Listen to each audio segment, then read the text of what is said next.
So, I've agreed to do this. I'm going to read from Blaze Starr, My Life as Told to Huey Perry. And then I'm going to sing some songs. I'm working on a memoir right now. I think I'm going to call it Blazing Starr. It's about my journey, threaded with her spirit. She's my grandmother's cousin from West Virginia.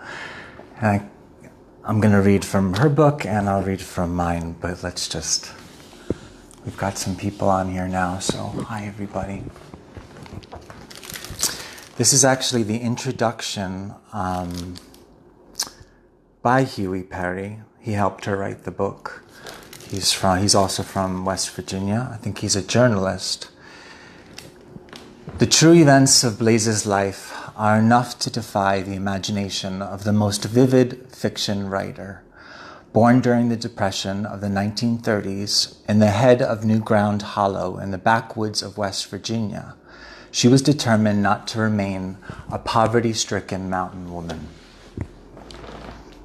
And through sheer determination and in conflict with her fundamentalist upbringing, she escaped the hardships of Appalachia by making use of her most formidable resource, her body.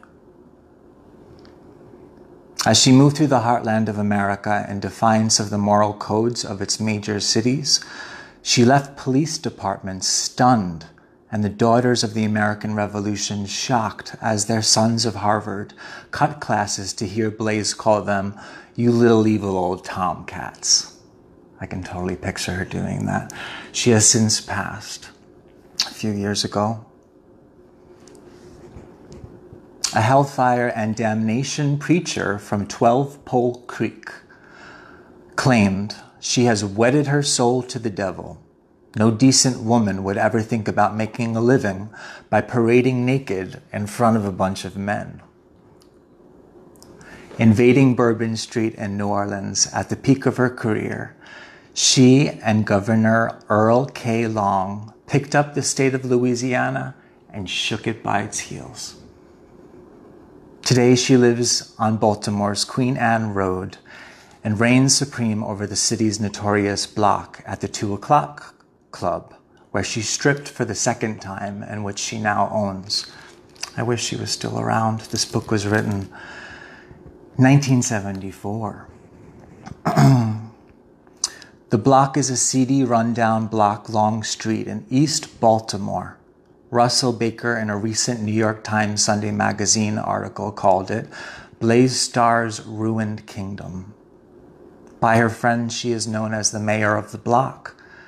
Blaze Starr could be elected mayor of Baltimore, I was told by the cabbie, who drove me to the edge of her black iron picket fence in the suburbs. To my delight, I found Blaze Starr to be an intelligent, charming, delightful woman with a warm sense of humor about life and herself. Her native state of West Virginia can take pride in this celebrated daughter. Kind of just makes me cry a little bit because it's a powerful story. And I just wanted to also read her part.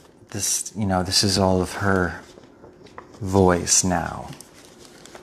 So I'm just gonna skip right to it. She moved out to Washington, D.C. when she was 16, all by herself.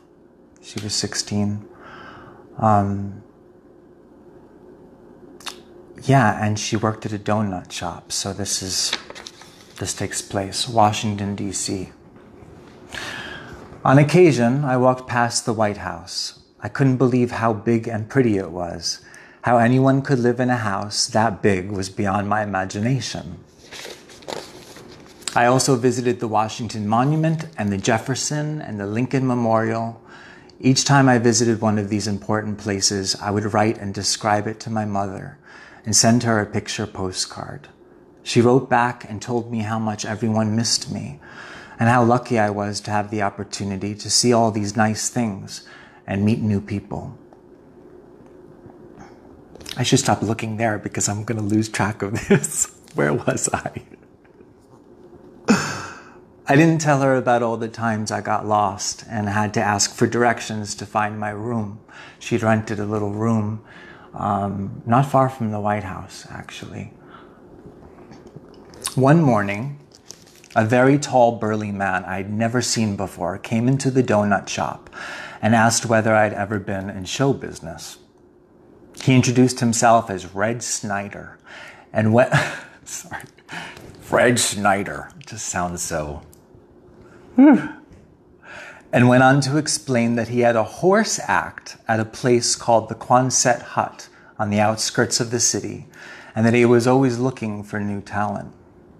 At first I thought he was kidding me, but as he continued the conversation, I realized that he was serious. I explained that I had been in DC for only 4 months and I had no experience in show business, but he continued to pursue the subject during my breaks between customers. When I told him that the only talent I had was picking the guitar,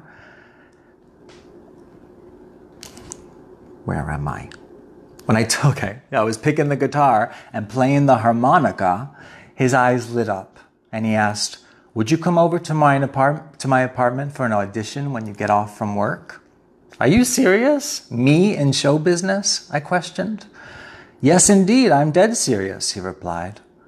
He was dressed in a pair of cowboy boots, a Western hat and shirt, and a pair of black pants with a red stripe that almost matched the color of his hair.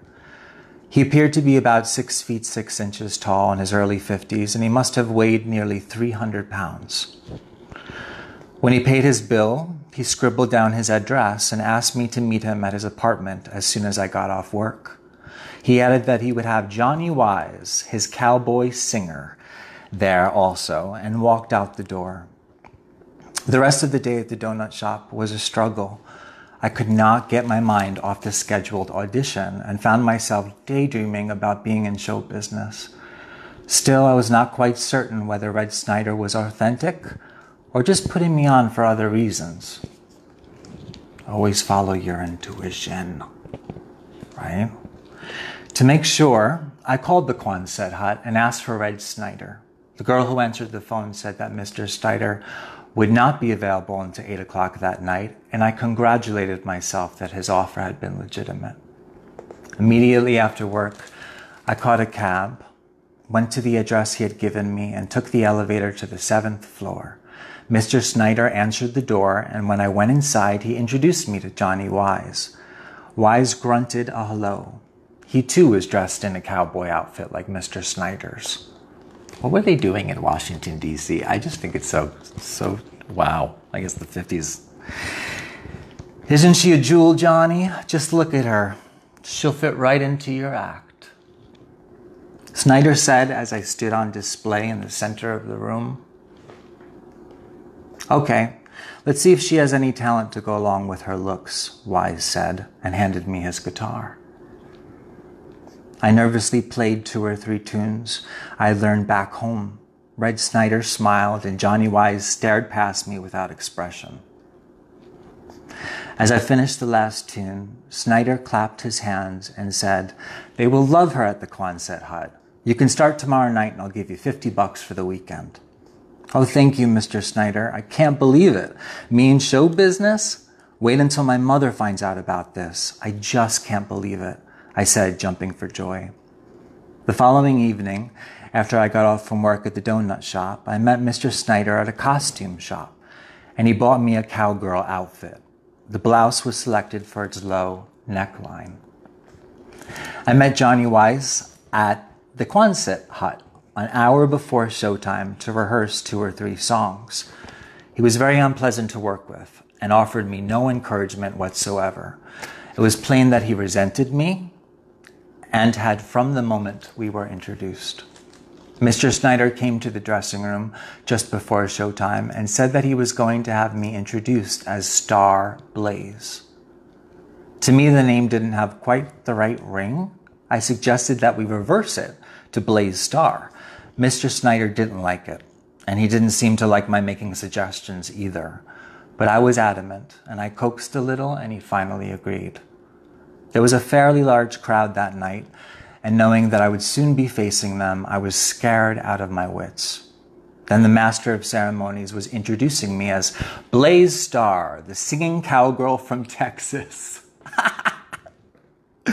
And there was a burst of applause as Johnny and I walked to the front of the stage, and immediate laughter as I twisted myself between the guitar and its strap.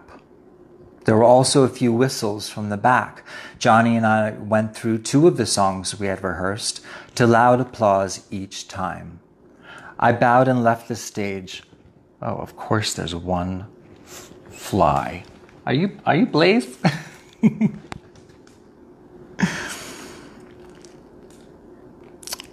Where are we? I'm sorry. Okay, there were a few whistles from the back. Johnny and I went through the 2 songs we had rehearsed. I bowed and left the stage, and Johnny sang 2 more songs before he brought the horse on stage to do its tricks. Mr. Snyder was watching from the rear of the stage, and as I watched off, he said, "Great job, they loved you." He put his arm around me and hugged me tight.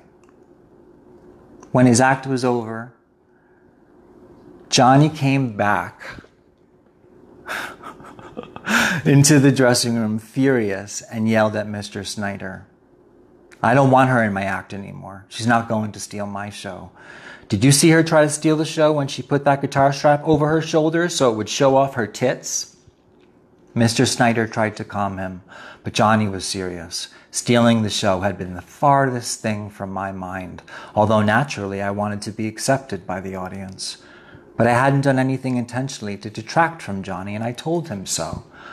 "Well, I have to tell you, it's like this, Blaze. I had real trouble with Johnny last night because of you, and he threatened to quit.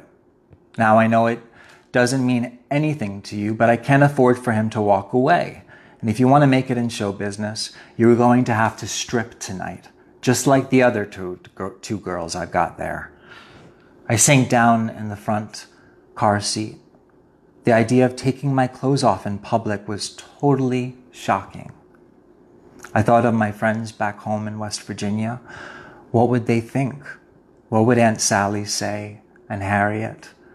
How could I possibly explain such a thing to my mother? I decided that I could not do it, and I got out of Mr. Snyder's car again before he would close the door. Mr. Snyder was irritated. "What in the hell do you want me to do, girl? Here I've given you a chance to get into show business, just spent $87 fitting you out, and you carry on like this. Now get back in the car and let's talk this matter over without a scene." I obeyed and got back into the car. It was true, he had been generous. As he drove down Connecticut Avenue, he sat silently, waiting for me to say something. Finally, he looked at me and grinned. "You'll knock them dead with a body like you've got. You just wait and see," he said. "But Mr. Snyder, I ain't been raised to do a thing like this. My folks are all very religious, and they could never accept me doing a thing like this. You don't understand, Blaze. There isn't anything wrong with stripping. It's part of a show business. It's an act just like any other dancing. You ever heard of a woman named Gypsy Rose Lee? She's a stripper, and believe me, she is big time. Now you just write home and tell your mom that you are a dancer. That's all you have to tell her. And by the way, how about you just call me Red? And drop that Mr. business," he said, glancing towards me for a reaction. I liked it when he called me Blaze. It had a certain show business glamour to it, and I kept saying it over and over in my mind as he talked. "But Red, I've never danced. I would have no idea what to do," I argued. "There's nothing to it. Just watch the other 2 girls and do what they do. Just bump and grind a little bit. That's all. In fact, why don't we drop by my apartment and you can practice once?" "In front of you?" I asked. "Sure, why not? If I'm going to be your manager, don't you think I ought to be your trainer too?" "Oh no, I couldn't do that. No, sir. Maybe tonight at the club, but not in your apartment with just you there." Okay, he said. "It was just a suggestion. Forget it." "Well, I didn't mean it that way. I just don't think I should go to your place to practice. I don't mind you being my manager." You still haven't told me what you are going to do. I'm ready to give you $50 for the weekend, like I promised. That's a hell of a lot more than you can make at the donut shop. You do want to be in show business, don't you? Sure, but I've got to think about it. How about dropping me off at my place? And I'll call you and let you know definitely in an hour. Okay, that's fair enough. But Red, there's something I should tell you first.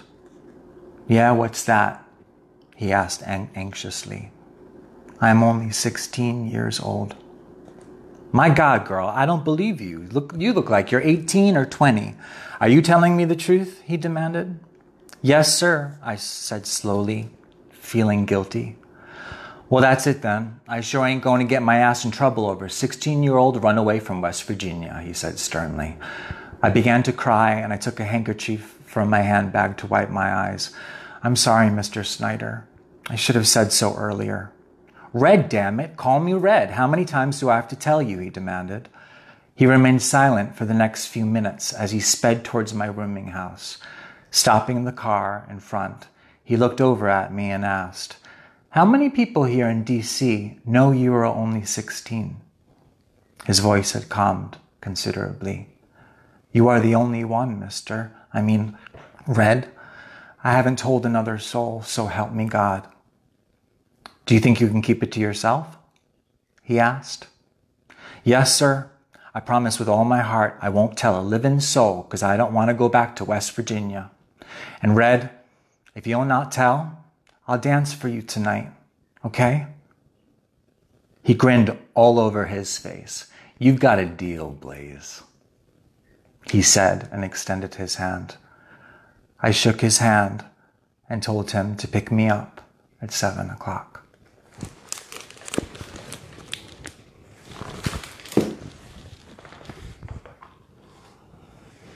This song is called Sacred Brothel.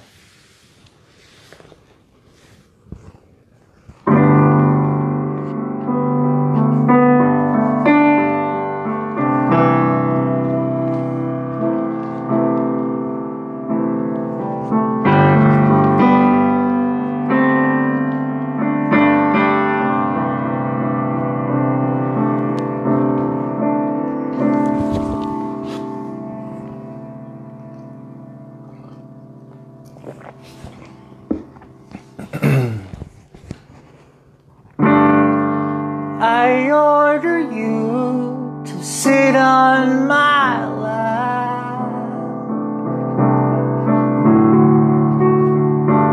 Some of it's myth and some of it's fact. You're not a joke when you do it like that.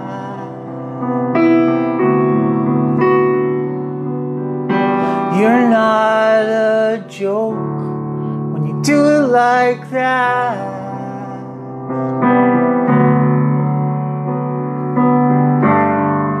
I have some friends from Los Angeles.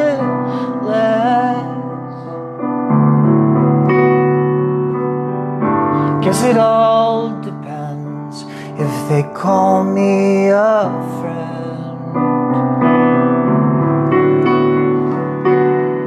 She lived inside a house full of glass.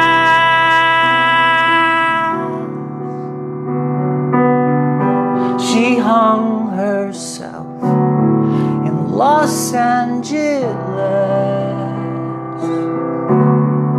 Stay inside the love shack. Stay inside the noisy city. Stay with its heartbeat,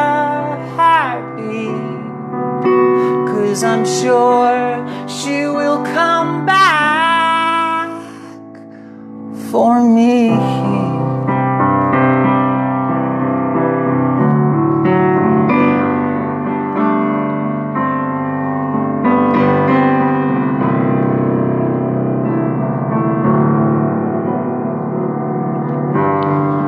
I order you to sit on my lap. Some of it's myth and some of it's fact. You're not a joke when you do like that, Fanny. You're not a joke when you do it like that. Stay inside the love shack. Stay inside the noisy cities. Stay with its heartbeat. 'Cause I'm sure she will come back. I'm sure she will come back for me.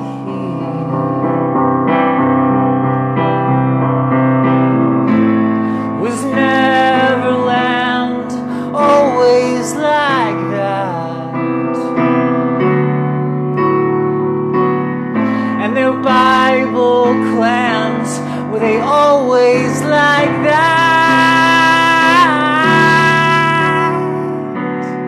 And I am not your man, I am not your man if you do me like that. And their promised land, yeah, they promised us, was it always like that? You're not a joke. I'm not a joke when I do it like that.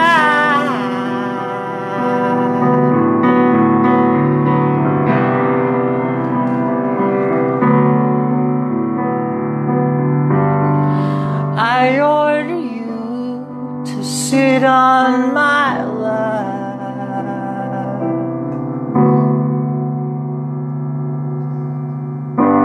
Some of it's myth and some of it's fact. We're not a joke when we do it like that. You're not a joke when you do it like that.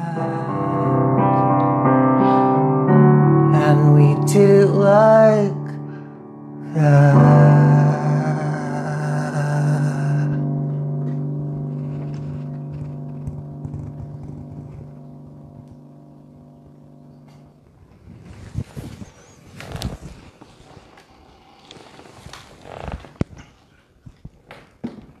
Now I'm going to read from my story, Blazing Starr.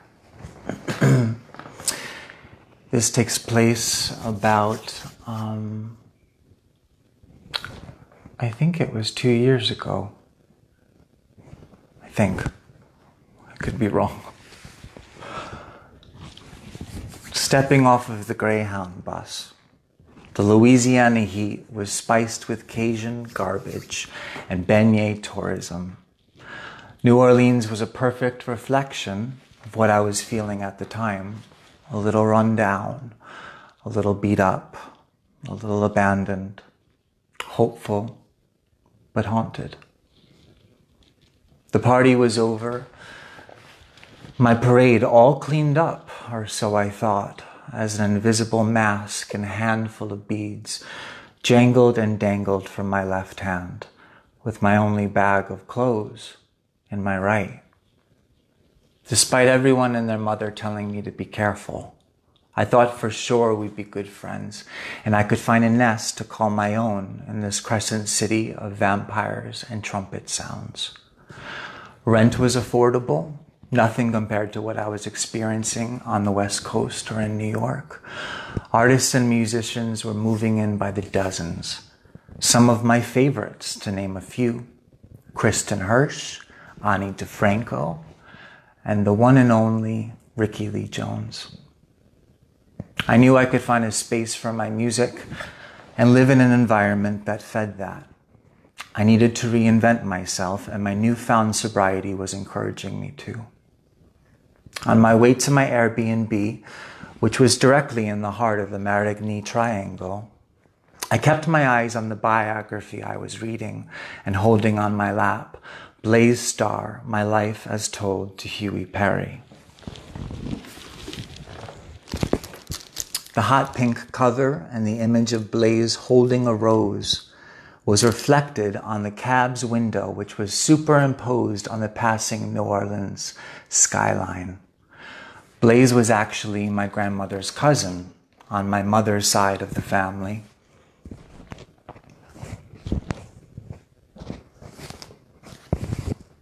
This is really a lot. Where was I? On my mother's side of the family. Both of them born and raised in southern West Virginia. And I was thrilled and proud of this fact. Fannie Belle Fleming was her birth name, and she took on the stripper burlesque scene of the 1950s and 60s, famously known for her striking red hair, quirky stage props, one of them being an actual wild baby panther that she trained to rip her dress off of her by sewing pieces of raw meat onto it. Yep, that didn't last very long. A scandalous love affair with Louisiana Governor Earl Long. Needless to say, she was also very well endowed. 2 beautiful West Virginia hills in that sacred valley between one's neck and navel. She had spent a fair amount of time in New Orleans, performing in the famous French Quarter on Bourbon Street. Everyone I asked, including the cab driver, knew the name Blaze Starr, and soon after would bring up her affair with the governor. Suddenly, she was a very visible ghost in my life, and I embraced that, imagining her hand in my decision to move there.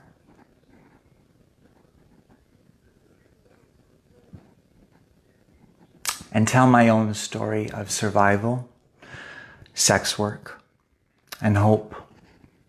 Blaze became my spirit animal, my wild and baby panther. Every time I took off my clothes for strangers, I felt her beside me, protecting me in some way.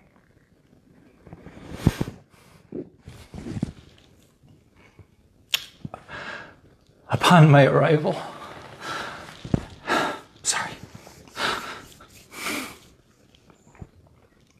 at the Airbnb, I set down my bag and Blaze's book and called a close friend to check in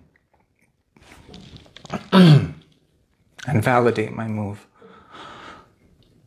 I didn't think this was going to be so hard. I got this. I had become such a mantra because of all the other moves and times before I didn't get it. And I lost my opportunity of anything new because of drowning and drinking in my loneliness and self-destructive behavior with drugs and booze and sex with other men that left me feeling used. I've been known to be in beds with powerful men, not all of them gentlemen, but I've been known. And here I was now standing in the house of the rising sun, alone with a telephone and with the spirit of Blaze. This time was going to be different because this time had to be different. I got this, I stated to the worry that I wouldn't, and to my friend Jacob in Chicago, who feared that I wouldn't again, but remained on my side. Everyone needs a friend who stays on their side.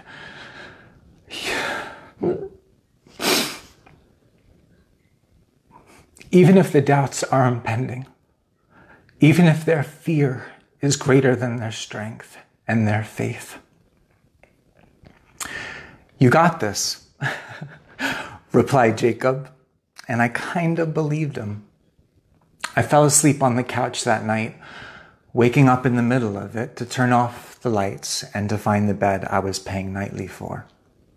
Blaze Starr on the nightstand, still offering that rose.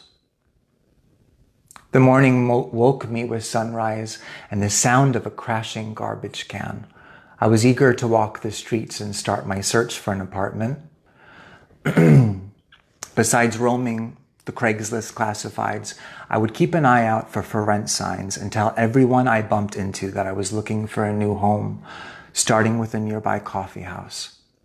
I guess being raised a Jehovah's Witness has its perks.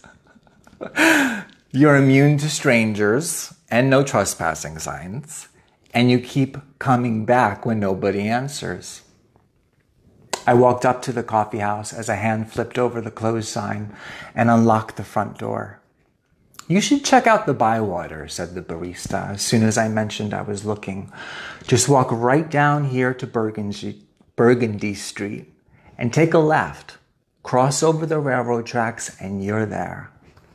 I grabbed my coffee and stepped back out onto the cobblestone street. The sun was slowly creeping into view, shattering light onto warm tin roofs and the many cats that sat on them. Nothing was too hot yet. A few cats were actually following me, looking back now, probably trying to tell me something.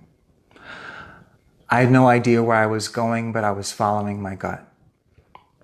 The ghost of Blaze Starr in front of me, behind me, and all around me. I was amazed and in love, scared shitless, but I've done this kind of thing before. I've moved into many a city by myself, running from the last.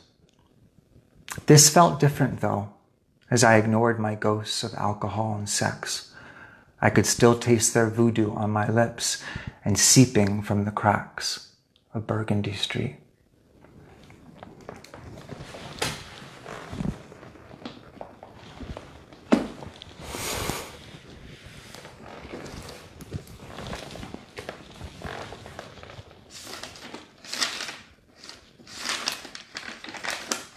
I wrote this for Blaze as soon as I could get to a piano in Nashville.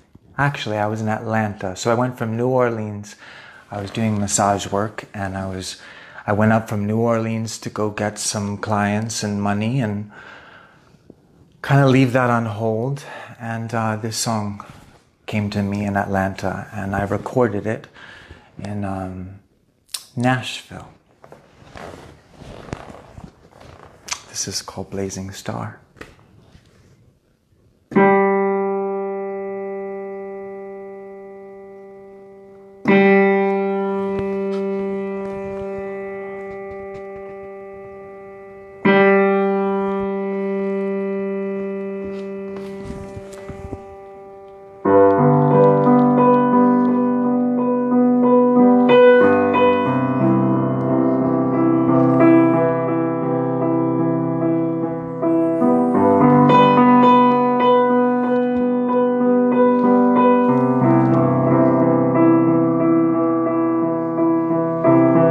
You're a blazing star, Fanny.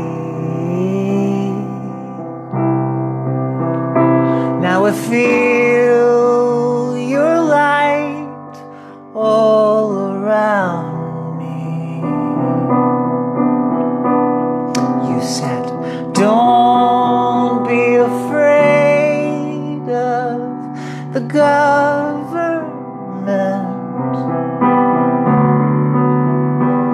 They watch me dance, they'll take me into the morning.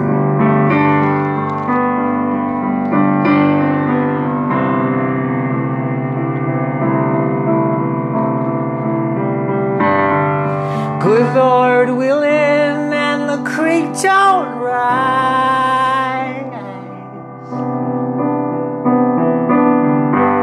as you kiss those boys with your blackberry eyes. Don't be afraid of the government. They'll watch me burn, they'll take me into the morning.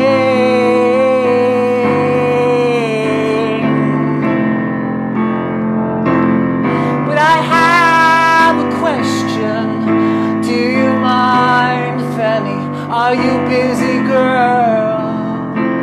'Cause I have a question. Do you mind? Are you busy, girl?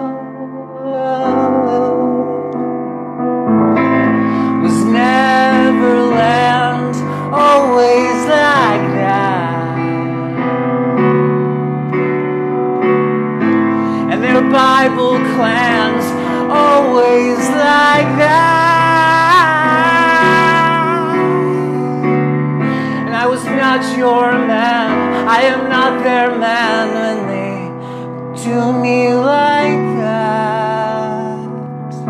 And their promised land, yeah, their promised land, yeah, they promised us, girl.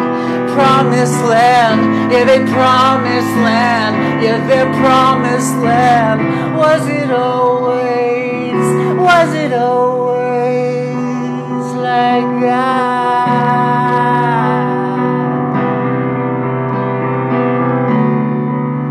Give them love even in death. I'll give them love even in death. Give them love, give them love. Governors welcome, governors welcome. You can take my body, you can take my sex, you can take my choices, you can take my monument, my monuments, my monuments are monuments. Give them love until death. I'll give them love until death. I'll give them love until death. I got their virus, Fanny. Now I've got their virus, Fanny. Now I've got the virus, Fanny. I'll give them love even in death.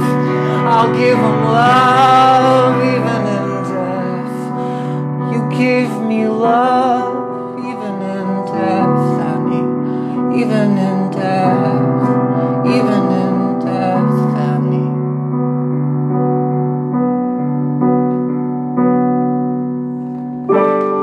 You were banjo picker, weren't you, Fanny?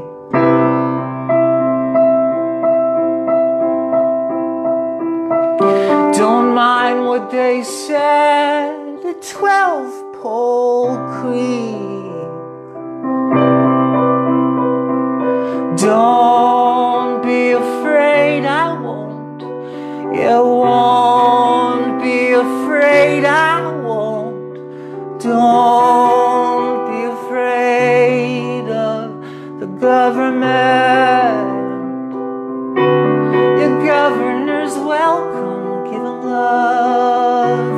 Your governor's welcome, give them love. Governor's welcome, give them love, Fanny. I'll give them love, I gave them love.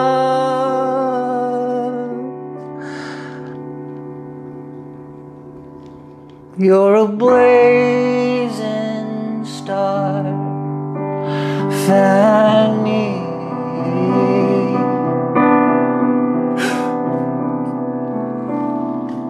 Now I feel your light all around. I'll give him love even in death. Give him love even in death. I'll give him love even in death. I got their virus, I've got. Give them love even in death, yes, girl. I'll give them love even in death. Yeah, governor's welcome, governor's welcome, governor's welcome, governor's welcome.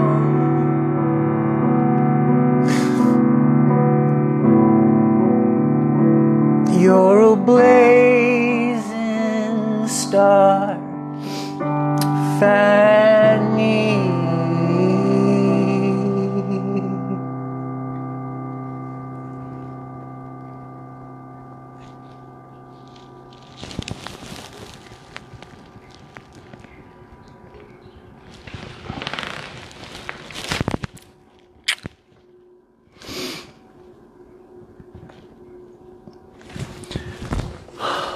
If you get the chance,